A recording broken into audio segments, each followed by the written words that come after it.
आरजू छठी दफा cleanest city, जब आप एयरपोर्ट से उतरते जाते हैं तो सबसे पहले सामने जो लिखा होता है cleanest city of India. Indore जहां बैठा हूं इस कॉल्ड मिनी मुंबई, और इंडस्ट्रियल सिटी है। यहाँ पे इंडस्ट्री बहुत ज्यादा है, ग्रीनरी बहुत है यहाँ पे। यहाँ पे इंडस्ट्री में जो है सबसे ज्यादा वो कॉटन के टेक्सटाइल का इंडस्ट्री है।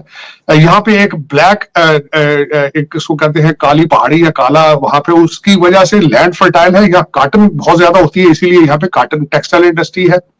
दूसरा उसके बाद यहाँ पे एक बहुत बड़ा रेवोल्यूशन आया था इससे बहुत अरसा पहले। यहाँ पे फॉरेन कंपनीज जो है 5000 के करीब यहाँ पे फैक्ट्रियां मौजूद है, जिसमें फॉरेन कंपनियां टोयोटा और दूसरा है। जो सबसे ज्यादा मुझे अट्रैक्ट करती है चीजें जो इसमें इंदौर के, Lata Mangeshkar was born here, जो कि आपको मालूम है कि शी इज अ लेजेंड। मैं जवान हुआ उनके गाने सुनते हुए। दूसरा सबसे बड़ी बात है सलमान खान, जो बॉलीवुड के बहुत बड़े हीरो, वो यहाँ से हैं। सलीम खान यहाँ से वो पैदा हुए यहाँ पे। जॉनी वॉकर एक एक्टर हुआ करते थे 1926 में, वो बड़े मशहूर, वो यहाँ से हैं। जो मेरे लिए किशोर कुमार एक बहुत बड़े लेजेंड है, मैं जवान हुआ उनके गाने सुनता हुआ, वो यहाँ से है। और सबसे बड़ा, मैं ज्यादातर लोग नहीं, मैं बेचारे फौत हो चुके हैं, मेरे सबसे बड़े शायर थे राहत इंदौरी साहब, वो यहाँ से। मैं आज भी उनके शेर सुनता हूँ, एंजॉय करता हूँ। बहुत बड़ी पर्सनैलिटी है। हिस्टोरिकली अगर देखा जाए तो यहाँ पे डॉक्टर भीमराव अंबेडकर, जो कि भारत का कॉन्स्टिट्यूशन के फाउंडर थे, वो यहाँ पे है। माओ एक जगह है, उसी जगह से थे। माओ एक बहुत बड़ी छावनी यहाँ पे बनाई गई थी। और अमेजिंगली बल्कि मैंने उसमें कुछ दोस्तों से रास्ते में भी आते पूछता रहा कुछ कि किस तरीके से इंदौर को आपने क्लीनेस्ट सिटी किस तरह बना। 2015 से ये मूवमेंट शुरू हुई थी। 3000 डस्टबिन लगाए गए, हर 500 मीटर के फासले पर रखे गए शहर।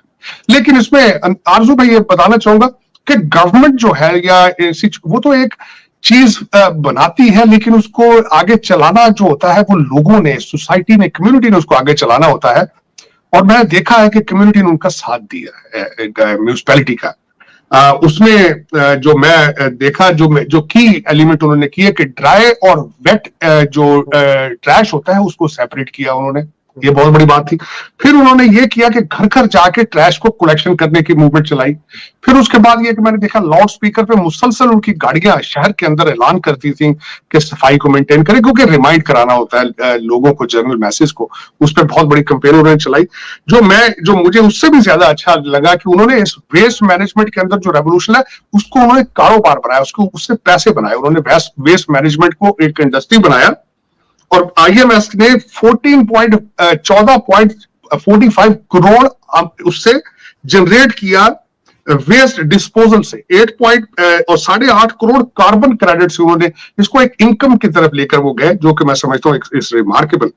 और दूसरा, मैं अगर देखा जाए, मेरे को दुख तो होता है, वो बात मैं करना नहीं चाहता कि मैं जब खासकर अपने थोड़ा सा कंपैरिजन करता हूं तो थोड़ी सी हमें, जो मेरी ख्वाहिश भी है, और कहते हैं हर ख्वाहिश पे दम निकले, कि हमें चाहिए कि अच्छी चीजें अडॉप्ट करें, चाहे किसी भी कल्चर से हो।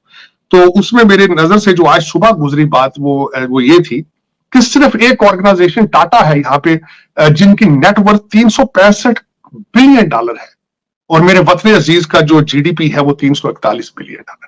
तो एक ऑर्गेनाइजेशन जो है टाटा अलोन, वो मेरे पाकिस्तान के GDP से ज्यादा है। तो हमें आगे जाना पॉजिटिवली होगा। आपको हमें देखना होगा एक चीज मुसलसल आरजू, जो एक हमने उसको अपने जिंदगी का हिस्सा बना लिया है कि जब पाकिस्तान की एग्जिस्टेंस बनाया गया था तो वो इसलिए बनाया गया था कि पाकिस्तान जो मुसलमान है वो 2 नेशन थ्योरी के हिसाब से इनके साथ रह नहीं सकते, और हमें जो मुश्किलात उसको हमने एक अपने जिंदगी का हिस्सा बना लिया कि हमने दोबारा सुलह करनी नहीं है, प्यार मोहब्बत की तरफ जाना ही नहीं है। लेकिन वो पुरानी बातें हैं, 76 साल है, चले ठीक है, वो आगे मूव फॉरवर्ड। मैं हमेशा कहता हूँ गाड़ी फ्रंट से देख के चलाई जाती है, फ्रंट स्क्रीन से। आप जो बैक मिरर होता है उसको देख के गाड़ी नहीं चला सकते। You have to move forward with it. जो एक 1947 में अगर कोई फिलॉसफी आपकी थी तो उसी पे आपने अड़े रहना है। और आपकी हालत है, जिस तरह मैंने बताया, आपका GDP $341 बिलियन है, और एक कंपनी अलोन जो कि 1868 में बनी है, वो एक और सबसे बड़ी बात जो उसकी मिसाल में एक और भी उसमें मुझे जो नजर आया, मैंने जब टाटा के बारे में सुबह पढ़ रहा था, जिन्होंने 1903 में ताज होटल बनाया, जो कि इस वक्त एक बहुत बड़ा चेन है। 1907 के अंदर उन्होंने यहाँ पे स्टील मिल बनाई पहली अपनी, और आज देखा जाए, कंपैरिजन किया जाए, तो मैं बताना ये चाहूंगा कि हालात भारत के अंदर ऐसे साजगार थे तो वो तरक्की करते रहे, और आज भी दे आर। अभी उन्होंने एयर इंडिया को बाय किया है, लेकिन दूसरी तरफ मैं देखूं मेरे अपने मादरे मिल्लत को, तो मलिक रियाज को भाग के दुबई में जाके पनाह लेनी पड़ रही है आज। हालात बिजनेस के लिए इस तरह साजगार है। फिर हम बार बार कहते हैं लोग बाहर से पैसे लेकर आए, जो लोग यहाँ पे हैं वो पैसे लेके भाग रहे हैं, तो बाहर से कैसे आएंगे? तो ये मैं थोड़ा सा, ये मेरे ज़हन में था कि मैं थोड़ा सा इस बात को बताऊं कि आज हम कहाँ खड़े हैं और कहाँ जा रहे हैं और आगे। बल्कि खासकर मुझे थोड़ा सा अफसोस हुआ, आज जो सुबह पाकिस्तान के हवाले से मैंने चीजें देखी, एक डिस्कस की जा रही है, मरियम नवाज साहिबा पंजाब की चीफ मिनिस्टर बन रही है, तो पीटीआई ने एक डायलॉग शुरू कर दिया है कि आज डायलॉग शुरू किया बहुत ज्यादा की कि क्या पाकिस्तान में एक खातून को चीफ मिनिस्टर बनना चाहिए या नहीं बनना चाहिए। ये 21st सेंचुरी में उनसे पूछना चाहूंगा, एक खातून जिन्हों के जरिए पाकिस्तान एक एटॉमिक पावर को 3.5 साल अगर चला सकती है, तो मरियम नवाज को पंजाब की चीफ मिनिस्ट्री का क्या प्रॉब्लम है भाई? दूसरा, यहाँ पे मैं ये बताना चाहूंगा, जिन लोगों ने पाकिस्तान बनाने की मूवमेंट चलाई थी, जिन्होंने पाकिस्तान बनाया था, बांग्लादेश बंगालियों ने, वहां पे हसीना वाजिद है, खालिदा जिया रही है वहां पे, वहां उनके इस्लाम को कोई खतरा नहीं है किसी खातून से। लेकिन आपके आज फिर यहाँ पे एक डायलॉग चल रहा है कि भैया हम ये क्या क्यों कर रहे हैं। लेकिन सर कल लाहौर में जो हुआ एक वाकया खातून के साथ, जिनके ड्रेस को लेकर के, जी इसमें तो कुरानी हदीसें या आयत लिखी है, जबकि वो ऐसा कुछ भी नहीं लिखा हुआ था, और उस बेचारी को मौलवियों ने बिठा के माफी मंगवाई है, उसकी जान को खतरा हो गया, यहाँ पे ब्लास्फेमी का इल्जाम लगा दिया।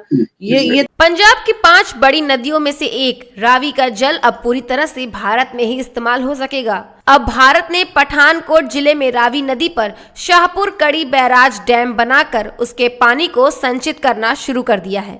इसके साथ ही रावी का पानी अब भारत के पंजाब एवं जम्मू कश्मीर राज्यों के ही काम आएगा और इसका पाकिस्तान की ओर फ्लो खत्म होगा। यही नहीं, पाकिस्तान इसे लेकर कोई ऐतराज भी नहीं कर सकता, क्योंकि सिंधु जल समझौते के तहत व्यास, सतलुज एवं रावी नदियों के पानी का पूरी तरह से इस्तेमाल करने का अधिकार भारत के पास है। यह समझौता वर्ल्ड बैंक की निगरानी में दोनों देशों के बीच 1960 में हुआ था। वहीं पाकिस्तान के पास सिंधु, झेलम और चेनाब नदियों के जल को इस्तेमाल करने का अधिकार है। शाहपुर कड़ी बैराज पर काम जम्मू कश्मीर एवं पंजाब के बीच मतभेदों के चलते अटका हुआ था। इससे रावी के जल का बड़ा हिस्सा पाकिस्तान बह जा रहा था। 1969 में पंजाब एवं जम्मू कश्मीर की सरकारों के बीच करार हुआ था, जिसमें ऊपरी हिस्से में रणजीत सागर डैम और निचले क्षेत्र में शाहपुर कड़ी बैराज बनाने का फैसला हुआ था। ऐसा इसलिए हुआ था ताकि पानी के फ्लो को पाकिस्तान जाने से रोका जा सके।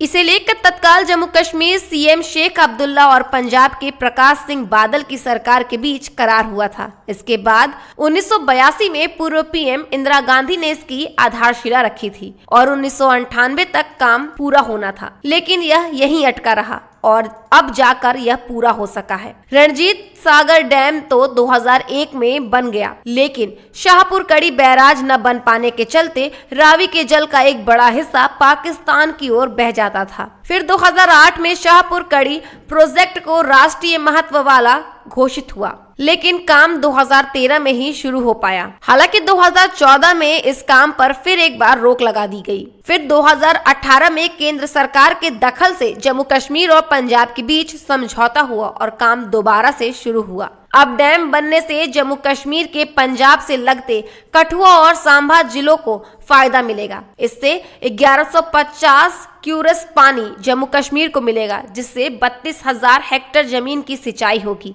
यही नहीं, इस डैम से बिजली भी बनाई जाएगी। बता दें कि पीएम नरेंद्र मोदी ने खुद 2016 में इस मामले को उठाते हुए कहा था कि हम वादा करते हैं कि भारत के हिस्से का पानी उसके ही काम आएगा और बहकर पाकिस्तान न जा पाएगा।